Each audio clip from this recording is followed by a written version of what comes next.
Good morning students. बच्चों, हमारा ये जो लेसन 14 है लोकगीत, ये आपका 98 पेज तक कंप्लीट हो चुका था।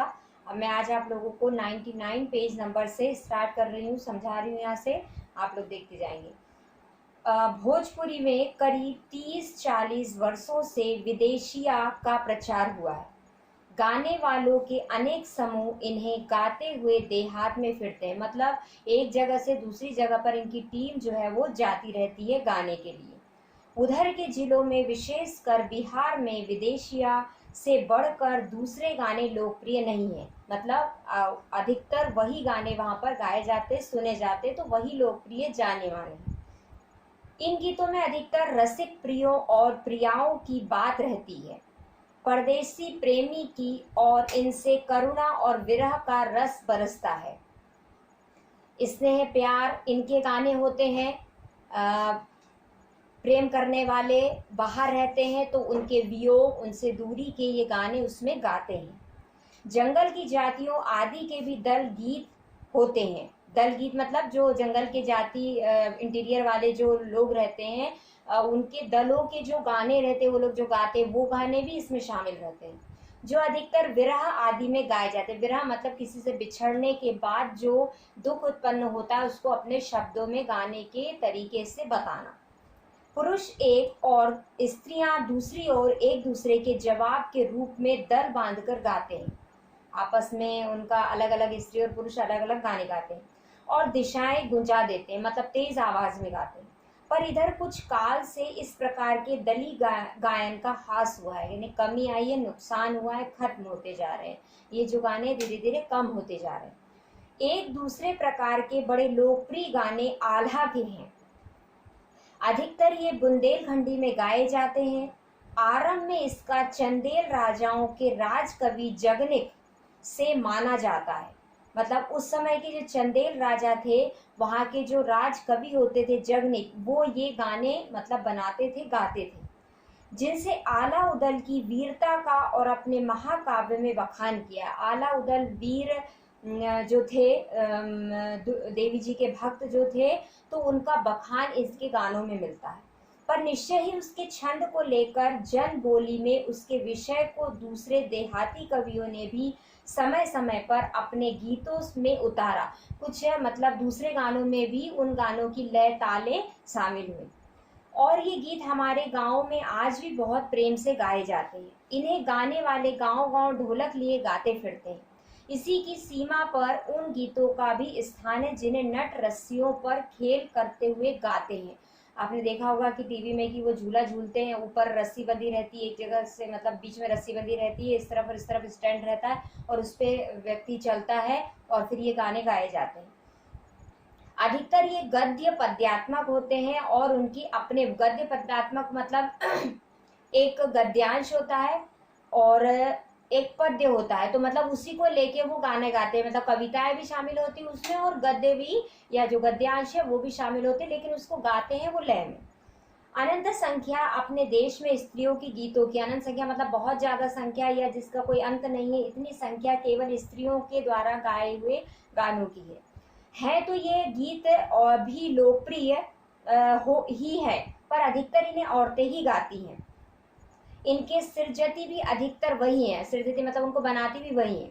वैसे मर्द रचने वालों या गाने वालों की भी कमी नहीं है, मतलब जेंट्स भी बहुत से जेंट्स भी गाते हैं, पर इन गीतों का संबंध विशेषतर स्त्रियों से ही है। इस दृष्टि से भारत इस दिशा में सभी देशों से भिन्न है। यहाँ पर स्त्रियों के ज्यादा गाने लोकगीत हैं, क्योंकि संसार के कुछ अन्य देशों में स्त्रियों के अपने गीत मर्दों या जन गीतों से अलग और भिन्न नहीं है, मिले जुले ही कुछ है। मतलब ऐसे तो दोनों के ही मिले जुले गाने हैं।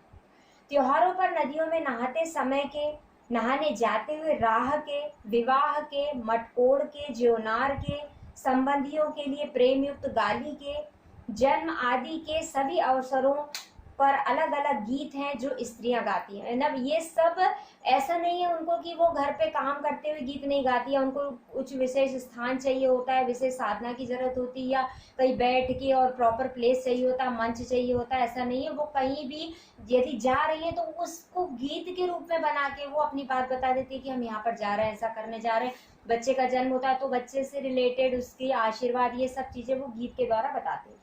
इन अवसरों पर कुछ आज से ही नहीं, बड़े प्राचीन काल से ही वे गाती आ रही हैं। महाकवि कालिदास आदि ने भी अपने ग्रंथों में उनके गीतों का हवाला दिया है। महाकवि कालिदास जिन्होंने कई ग्रंथों की रचना की है, तो उन्होंने भी इनको बताया है, उसमें मेंशन किया है कि हाँ ऐसे गीत होते थे। सोनहा, सोहर, बानी, सहरा आदि उनके अनंत गानों में से कुछ है। ये गानों के नाम हैं। वैसे तो 12 मास से पुरुषों के साथ नारियां भी गाती, 12 मतलब 12 महीनों के अलग अलग बखान करने के गाने भी होते हैं, उनको 12 मासे कहते हैं। एक विशेष बात यह है कि नारियों के गाने साधारणतः अकेले नहीं गाए जाते, दल बांधकर गाए जाते। एक सिंगल लेडीज उसको गाने को नहीं गाती, बल्कि उनकी पूरी जैसे टीम कहना चाहिए, दल या 2-4 लेडीज से आपस में मिलकर गाती हैं। अनेक कंठ एक साथ फूटते हैं, यद्यपि अधिकतर उनमें मेल नहीं होता। कहने का मतलब एक्चुअली उनको कोई साथ बैठ के कोई प्रैक्टिस नहीं कराई जाती गाने की, जैसे हमारी क्लास में प्रैक्टिस होती थी गाने की, ऐसी नहीं कराई जाती। लेकिन वो आवाज़ जरूर अलग अलग निकलती है, लेकिन उनके भाव, उनकी जो वो रहती है आवाज़, वो तेज होती है, लेकिन अलग अलग होती थोड़ी सी, पर उनका भाव एक होता है। गांव और नगरों में गायिकाएं भी होती जो विवाह, जन्म आदि के अवसरों पर गाने के लिए बुलाई जाती। कहीं कहीं वहाँ जो बहुत से ग्रुप बन जाते हैं जिसमें जो गाने के लिए फेमस होते, तो उनको ओकेशंस पर बुलाते हैं लोग। सभी ऋतुओं में स्त्रियां उल्लसित होकर दल बांधकर गाती, पर होली, बरसात की कजरी आदि को उनकी अपनी चीज है जो सुनते ही बनती है। मतलब ये उनके फेमस गाने। पूरब की बोलियों में अधिकतर मैथिल, कोकिल, विद्यापति के गीत गाए जाते हैं। ये एक्चुअली जो मैथिल भाषा के कवि थे विद्यापति जी, तो ये मतलब उनके अलग गाने थे उस समय, उस भाषा के अलग गाने थे। लेकिन क्या हो गया है, आजकल ऐसा बोला गया है कि भाई जहाँ जहाँ भी अपनी अपनी भाषा के जो लोग गाने गाते हैं उसमें वो फेमस हो जाते, फेमस व्यक्ति हो जाते, तो उनको विद्यापति कहा जाता है। पर सारे देश के कश्मीर से कन्याकुमारी, केरल तक और काठियावाड़, गुजरात, राजस्थान से उड़ीसा, आंध्र प्रदेश तक अपने अपने विद्यापति है। कहने का मतलब वहाँ के भी जो फेमस लोग हैं वो भी विद्यापति ही कहलाते। हालांकि विद्यापति एक कवि थे जो मैथिल भाषा के कवि थे, ठीक है, लेकिन उनके मतलब उनका कहने का मतलब है कि हर जगह के ऐसे ही प्रसिद्ध कवि होते हैं। स्त्रियां ढोलक की मदद से गाती, अधिकतर उनके गानों के साथ नाच का भी पुट होता है, मतलब उसमें वो डांस भी कर सकती है। गुजरात का एक प्रकार का दली गायन है गरबा, जिसे विशेष विधि से घेरे में घूम घूम कर औरतें गाती। ये तो आप लोग को मालूम है, फेमस है। साथ ही लड़कियां भी लकड़ियां भी बजाती हैं जो बाजे का काम करती हैं। इसमें नाच गाना साथ साथ चलता है। वस्तुतः यह नाच ही है, सभी प्रांतों में यह लोकप्रिय हो चला। अब आपको मालूम है कि हर जगह यह गरबा उत्सव मनाया जाए, गरबा डांस जो है वो किया जाता है। इसी प्रकार होली के अवसर पर ब्रज में रसिया चलता है, जिसे दल लोग गाते हैं, स्त्रियां विशेष तौर पर। ये वहां का है ब्रज का, और ये भी एक प्रकार का ऐसा ही दल में गाया हुआ डांस या गाना होता है। गांव के गीतों के वास्तव में अनंत प्रकार हैं। जीवन जहां इठला इठला कर लहराता है, वहां भला आनंद के स्रोत की कमी हो सकती है। मतलब गांव में इस प्रकार के कई गाने भरे हुए हैं जो कि कभी खत्म नहीं हो सकते। उद्यमान जीवन के ही वहां के अनंत संख्यक गाने प्रतीक हैं। आगे बढ़ने के जीवन के ही यहाँ पर बहुत से गाने मिलते हैं, मतलब बहुत से अनेक संख्याओं में गाने यहाँ के प्रतीक है, गाए जाते हैं, फेमस है। ठीक है, तो ये आपका लेसन फिनिश हुआ। अब इसके बाद इसके क्वेश्चन आंसर हम नोट्स के रूप में लिखेंगे।